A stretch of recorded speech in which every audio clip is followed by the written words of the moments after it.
चलिए, कल हम लोग जो ऐतिहासिक परिप्रेक्ष्य देख रहे थे बौद्ध दर्शन का, और कल वाली जो वीडियो हम भेज देंगे जो लोग नहीं थे आज क्लास में, कल के क्लास में निपुण नहीं थे तो निपुण को हम भेज देंगे। और सारी डिटेलिंग उसमें बहुत सारी हो चुकी थी, और हम लोग एक ऐतिहासिक परिप्रेक्ष्य भी देख रहे थे इसका, बौद्ध दर्शन का, कि किस प्रकार यह दर्शन हमारे समक्ष आ रहा था और किस प्रकार भगवान बुद्ध यानी जो सिद्धार्थ गौतम थे वो किस प्रकार भगवान बुद्ध बनने की ओर अग्रसर हुए, और इन सारी परिघटनाओं में कौन कौन सी परिस्थितियां, कौन कौन से संदर्भ, कौन कौन से दार्शनिक विमर्श परिघटित हो रहे थे, उनका हम लोग विश्लेषण विवेचन किया। इसमें एक महत्वपूर्ण ऐतिहासिक संदर्भ जो हुआ था वो बौद्ध संगीतियों को लेकर हुआ था।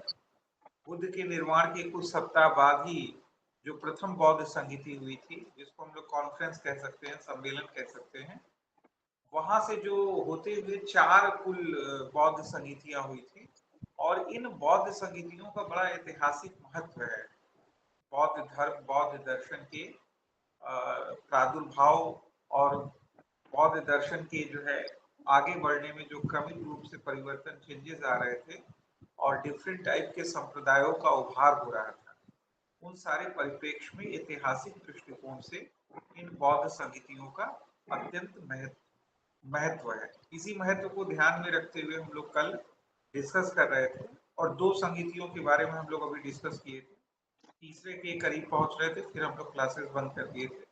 फिर से एक बार हम लोग देख लेते हैं कि बुद्ध के निर्माण के कुछ सप्ताह के उपरांत ही राजगृह में प्रथम बौद्ध संगीति हुई थी। राजगृह में प्रथम बौद्ध संगीति हुई थी, सम्मेलन हुआ था।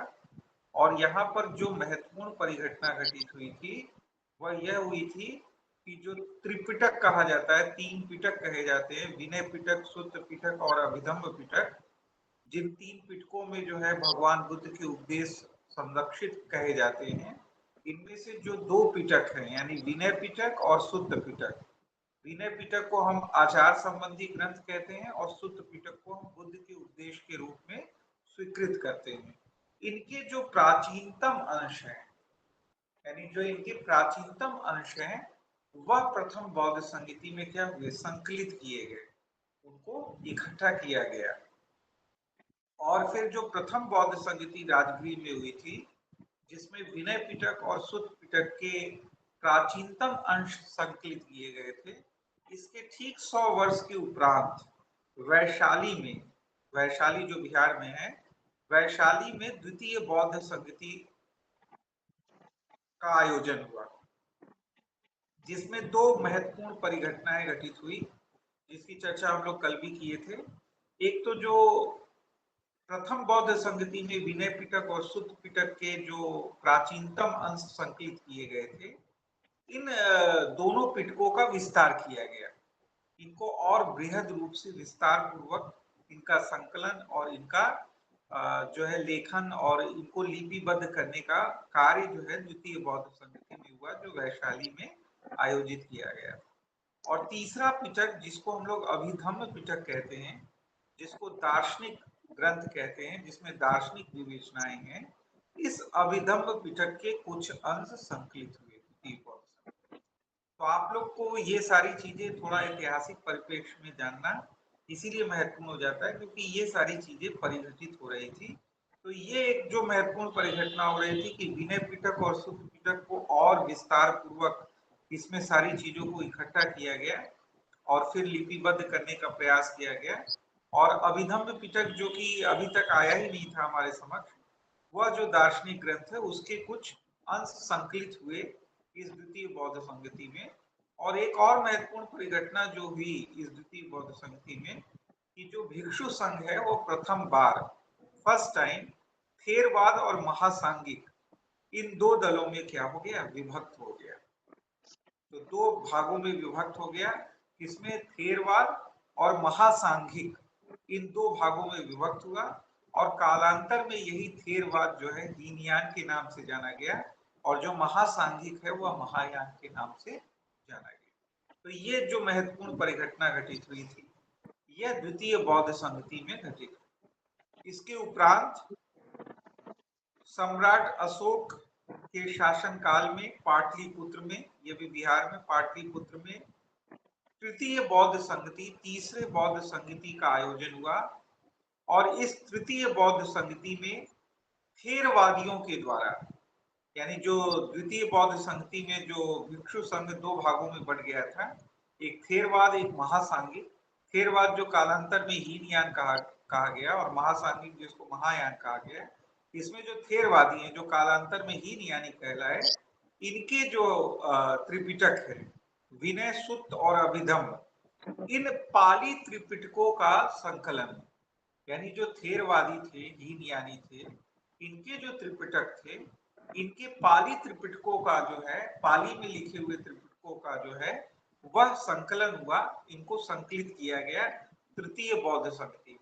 और आप लोग को ये जानना आवश्यक है ऐतिहासिक परिप्रेक्ष्य में कि यह जो पाली त्रिपिटक है थेरवादियों के जो कालांतर में हीनयानी कहलाए, यही अभी वर्तमान में उपलब्ध हैं और बौद्ध दर्शन को जानने के प्रामाणिक सोर्स जो हैं वो यही है, तीनों पाली त्रिपिटक यही उपलब्ध है इस समय।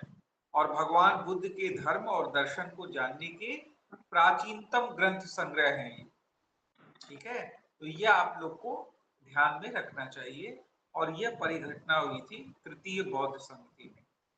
तृतीय बौद्ध संगति में एक और महत्वपूर्ण परिघटना घटित हुई, जिसमें थेरवाद जो कालांतर में हीनयानी कहलाए, इनसे एक और संप्रदाय अलग हो गया, जिसको हम लोग सर्वास्तिवाद या वैभाषिक के नाम से जानते हैं।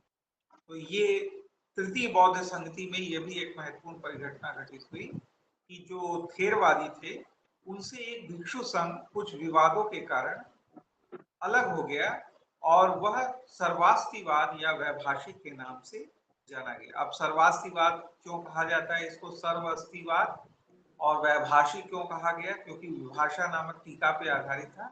इन सब की विवेचना हम अभी आगे करेंगे। अच्छा, ये तीसरी बौद्ध संगति हो गई। तो आप लोग देख रहे हैं कि क्रमिक रूप से जो तीन बौद्ध समितियां हुई, इसमें से जो प्रथम बौद्ध समिति हुई थी भगवान बुद्ध के निर्वाण के कुछ सप्ताह के उपरांत राजगृह में, उसमें सर्वप्रथम क्या हुआ, विनय पिटक और सुत्त पिटक, यह जो दो पिटक थे इनके प्राचीनतम अंशों को संकलित किया गया। फिर जो 100 वर्ष के उपरांत द्वितीय बौद्ध समिति हुई वैशाली में, यहाँ दो महत्वपूर्ण परिघटनाएं हुई। एक तो जो विनय पिटक और सुत्त पिटक के प्राचीनतम अंश संकलित हुए थे, इनका विस्तार किया गया। और फिर अभिधम्म पिटक जो दार्शनिक ग्रंथ था, उसके कुछ अंश संकलित किए गए। एक महत्वपूर्ण परिघटना यह घटित हुई। और दूसरा जो भिक्षु संघ था वह द्वितीय बौद्ध संगति में क्या हुआ, दो भागों में बढ़ गया, एक थेरवाद कहलाया, एक महासांगिक कहलाया। और कालांतर में यही जो थेरवादी थे हीनयानी कहलाए और महासांगिक जो है महायानी कहलाए। यह द्वितीय बौद्ध संगति में हुआ। इसके बाद तृतीय बौद्ध संगति जो हुई, यह तृतीय बौद्ध संगति पाटलिपुत्र में आयोजित हुई सम्राट अशोक के शासनकाल में, जहां पर महत्वपूर्ण परिघटना हुई कि जो थेरवादियों का पाली त्रिपिटक है वह संकलित किया गया। सुत्त पिटक, अभिधम्म पिटक और विनय पिटक, विनय, सुत्त और अभिधम्म पिटक के पाली त्रिपिटक ये संकलित हुए थेरवादियों के तृतीय बौद्ध संगति में। और यही अभी भगवान बुद्ध और दर्शन को जानने के जो प्राचीनतम ग्रंथ संग्रह हैं यही उपलब्ध हैं, पाली त्रिपिटक जो थेरवादियों के हैं। और बहुत सारी चीजें विलुप्त हो गई हैं, नहीं मिल पाई हैं, यही सबसे प्राचीनतम है। इस तृतीय संगति में एक और महत्वपूर्ण परिघटना हुई जो अभी बताए कि थेरवादियों से कुछ विवाद के कारण एक और जो है भिक्षु संघ अलग हो गया और वह सर्वास्तिवाद के नाम से जाना गया, या जिसको हम लोग वैभाषिक भी कहते हैं। इसके बाद जो लास्ट संगति हुई वह कनिष्क राजा थे, कनिष्क के शासन काल में चतुर्थ बौद्ध संगति हुई।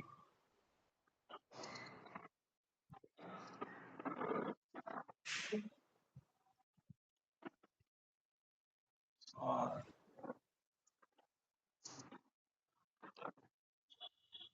अब ये जो चतुर्थ बौद्ध संगति हुई, इस चतुर्थ बौद्ध संगति में एक दो महत्वपूर्ण परिघटनाएं थी, जिसपे हम प्रकाश डाल देते हैं, फिर आगे चलते हैं। इसमें यह था कि जो तीसरे बौद्ध संगति में जो थेरवादियों से एक भिक्षु संघ अलग हो गया था, जिसको हम लोग सर्वास्तिवाद या वैभाषिक के नाम से जान रहे हैं। यह सर्वास्तिवाद का जो त्रिपिटक था वह संस्कृत में संकलित हुआ चतुर्थ बौद्ध संगति में। यानी सर्वास्तिवाद जो वैभाषिक थे उनका जो त्रिपिटक था, विनय पिटक, सूत्र पिटक और अभिधम्म पिटक, वह जो है संस्कृत में था। लेकिन अभी ये जो मूल संस्कृत वाला ग्रंथ है जो सर्वास्तिवादियों का था, वह नष्ट हो गया है। अब हम लोग के पास वह नहीं है। इसके कुछ ही अंश हम लोग के पास हैं। हाँ, इसका एक चीनी अनुवाद हुआ था इस संस्कृत त्रिपिटक का। यह चीनी अनुवाद पूरी तरह से प्राप्य है और उसी के आधार पर विश्लेषण विवेचन किया जाता है। यही सर्वास्तिवाद, जैसा हम कह रहे हैं कि वैभाषिक के नाम से भी जाने जाते हैं। और इसी चतुर्थ बौद्ध संगति में सौत्रांतिक नाम से एक शाखा सर्वास्तिवादियों से भी कुछ मतभेदों के कारण अलग हो गई। इस प्रकार हम देखते हैं कि तीन संघ हम लोग को दिखाई देते हैं भिक्षु संघ, एक थेरवादी, वैभाषिक और सौत्रांतिक। यह तीनों किससे संबंधित हैं? यह तीनों जो है लगभग हीनयानियों से संबंधित हैं, इसलिए इन्हें तीन हीनयान के संप्रदाय कहते हैं। और इन्हीं हीनयानियों के विरोध में महायान का उदय हुआ। और महायान में दो संप्रदाय हम लोग देखते हैं, एक माध्यमिक शून्यवाद और दूसरा योगाचार विज्ञानवाद। और इस योगाचार विज्ञानवाद में भी दो डिवीजन होता है। एक को हम लोग स्वतंत्र योगाचार विज्ञानवाद कहते हैं और एक को हम लोग जो है संतान संघातवाद या क्षणिक संतान संघात विज्ञानवाद के रूप में जानते हैं हम लोग। और इसका हम लोग विस्तार पूर्वक करेंगे कि ये जो अलग अलग डिविजन्स हो रहे थे, ये डिविजन्स के पीछे क्या अवधारणा है। तो अभी ये तो आप लोग को लग रहा होगा कि ये बहुत ऐतिहासिक परिप्रेक्ष्य है, तो क्यों हम थोड़ा सा इतिहास में जा रहे हैं। इसकी चर्चा हमने पिछले क्लास में की थी कि थोड़ा सा हम इतिहास के संदर्भ में भी आप लोग के ऊपर प्रकाश डालना चाह रहे थे कि किस प्रकार ये सारी परिघटनाएं हो रही थी। तो ऐतिहासिक परिप्रेक्ष्य में, जैसा कि कल हम लोग आरंभिक रूप से देखेंगे कि यह जो चार बौद्ध संगीतियां थी, इनका बड़ा महत्वपूर्ण संदर्भ है ऐतिहासिक संदर्भ में। और हम देख रहे हैं कि किस प्रकार इन चार बौद्ध संगीतियों में क्रमिक रूप से जो इनके मूल ग्रंथ थे, जिनको हम लोग त्रिपिटक के नाम से जाने जाते हैं, इनका इवोल्यूशन किस प्रकार था, इसको हम लोग रेखांकित कर पा रहे हैं। और एक चीज और हम लोग रेखांकित कर पा रहे हैं कि किस प्रकार जो अलग अलग संप्रदाय थे, वो अलग अलग संप्रदाय किस प्रकार जो है अलग हो रहे थे और किन किन संगतियों में कैसे कैसे ये सारी चीजें परिघटित हो रही थी, इसको हम लोग रेखांकित करने में सक्षम हो पा रहे हैं। तो इस परिप्रेक्ष्य में इनका महत्व था। ठीक है, तो ये तो सारे ऐतिहासिक परिप्रेक्ष्य था जो थोड़ा बहुत हमने बता दिया। थोड़ा बहुत और आप लोग को बताएंगे। अभी तो 3-4 दिन क्लासेस लगातार चलेंगी इस पे, तो ये सारी चीजें हम लोग और समझने की कोशिश करेंगे और आप लोग को समझाने की कोशिश करेंगे। अब थोड़ा सा हम लोग दर्शन की तरफ आते हैं और दार्शनिक संदर्भों की विवेचना करने का प्रयास करते हैं। पहले हम लोग जैसा हम लोग देख लिए कि अलग अलग डिविजन्स हुए, तो सबसे पहले हम लोग को ये जानना आवश्यक है कि जैसे हम लोग हीनयान में देखते हैं कि हीनयान में एक सर्वास्तिवाद है, वैभाषिक है। तो ये सर्वास्तिवाद, वैभाषिक, इनकी अवधारणा क्या है और ये भगवान बुद्ध के उपदेशों को किस प्रकार से प्रतिपादित कर रहे हैं, इंटरप्रिटेट कर रहे हैं, कि हम लोग यह स्कूल देख पा रहे हैं जिसको सर्वास्तिवादी कहते हैं। आप लोग एक चीज याद रखिएगा, वैसे आप लोग सभी लोग दर्शन से विज्ञ हैं और दर्शन पढ़े हुए हैं सभी लोग, तो आप लोग जान रहे होंगे कि दो प्रकार के अप्रोचेस हमको दिखाई देते हैं, तत्व मीमांसी और ज्ञान मीमांसी, ये दोनों संदर्भों में। एक तो हम लोग जिसको कहते हैं रियलिस्टिक फिलोसफर्स या रियलिस्टिक दर्शन जिसको कहते हैं, और एक को हम लोग कहते हैं आइडियलिस्टिक फिलोसफी जिसको हम लोग प्रत्ययवादी दर्शन कहते हैं।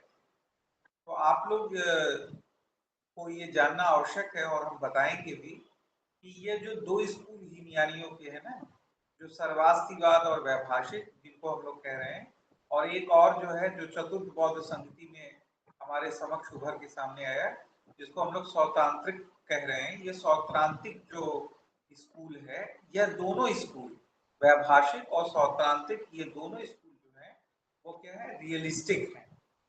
ठीक है, ये रियलिस्टिक फिलॉसफी को बिलोंग करते हैं। तो आपको ये जानकर आश्चर्य होगा कि किस प्रकार से भगवान बुद्ध के उपदेशों को इन्होंने इंटरप्रिटेट किया कि ये एक रियलिस्टिक फिलॉसफी की स्थापना कर रहे हैं।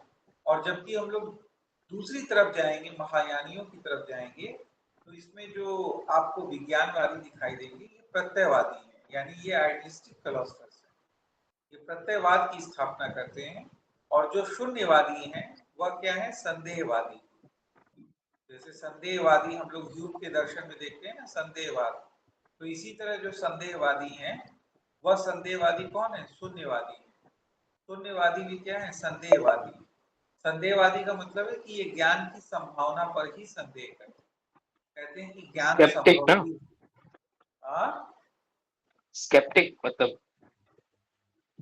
हाँ हाँ, स्केप्टिस्ट संदेहवादी होते हैं, यानी किसी ज्ञान की संभावना पर ही संदेह करते हैं, कहते हैं ज्ञान संभव ही नहीं है। तो इसके लिए अनेक प्रकार के वो तर्क प्रमाण प्रस्तुत करते हैं। और जिसको हम लोग कहते हैं कि द्वंदात्मक तर्क, डायलैक्ट्रिक जिसको कहते हैं, ये डायलैक्ट्रिक विधि आपको प्लेटो के दर्शन में भी दिखाई देगी, हेगल के दर्शन में भी दिखाई देगी, और यहाँ शून्यवादियों के दर्शन में भी ये द्वंदात्मक तर्कों के माध्यम से एक प्रकार का विरोधाभास उत्पन्न करते हैं और ये प्रूफ करते हैं कि ज्ञान संभव ही नहीं। तो ज्ञान की संभावना पर ही संदेह करने लगते हैं, इसलिए इनको संदेहवादी। तो आप लोग को आश्चर्य हो रहा होगा कि किस प्रकार से भगवान बुद्ध ने उपदेश दिया। वह तो उपदेश एक ही था, लेकिन अलग अलग कैसे इंटरप्रिटेशन हो रहा है इनका, कि कोई जो है वस्तुवादी दर्शन को बना रहा है, कोई विज्ञानवादी दर्शन को बना रहा है, और कोई ज्ञान की संभावना पर ही संदेह करने लगता है। तो इसीलिए ये बौद्ध दर्शन बहुत व्यापक हो जाता है दार्शनिक दृष्टिकोण से, और इसमें बहुत सारी चीजें अवधारणात्मक रूप से समझने के लिए हमारे लिए एक चुनौती हो जाती है कि किस प्रकार हम इन अवधारणाओं को समझने की कोशिश करें कि भगवान बुद्ध के दिए हुए एक ही उपदेश को लोग किस प्रकार से एक्सट्रीम सेंस में इंटरप्रिटेट कर रहे होते हैं कि एक तरफ हमें वस्तुवादी दर्शन दिखने लगता है, एक तरफ हमें विज्ञानवादी दर्शन दिखने लगता है, और एक प्रकार इसकी चरम परिणति हमें संदेहवाद के रूप में दिखाई देने लगती है। और एक दर्शन कहता है कि ज्ञान संभव ही नहीं है, ज्ञान की किसी भी प्रकार की संभावना पर वह संदेह खड़ा करता है, उसके लिए अनेक प्रकार के डायलैक्ट्रिक प्रमाणों को प्रस्तुत करता है, द्वंदात्मक तर्कों को प्रस्तुत करता है। तो इसलिए ये बड़ा महत्वपूर्ण है, इसी को हम लोग 2-3 दिन समझने की कोशिश करेंगे। और अलग अलग दर्शनों में इनके जो है अलग अलग क्या किस प्रकार से चीजों को डिफाइन किया गया है, इसकी एक समझ विकसित करने की कोशिश करेंगे। तो हमें लग रहा है 4 से 5 क्लासेस चलेंगी। वैसे बौद्धिज्म को विस्तार पूर्वक पढ़ने में 8 से 10 क्लासेस लगती है, तो इसीलिए इंडियन फिलॉसफी ज्यादा चलता है, 2.5-3 महीने के करीब चल जाता है, क्योंकि इसमें डिटेलिंग बहुत है, बहुत सारी डिटेलिंग है, इसलिए डिटेलिंग करने में समय चला जाता है। तो आज हम लोग आरंभिक रूप से कुछ, क्योंकि आज क्लास ही लेट स्टार्ट हुआ है, 9:30 या 9:35 से स्टार्ट हुआ है, तो काफी लेट हो गया है, तो ज्यादा देर हम लोग समय नहीं लेंगे आपका, क्योंकि हम भी थोड़ा थके हुए हैं।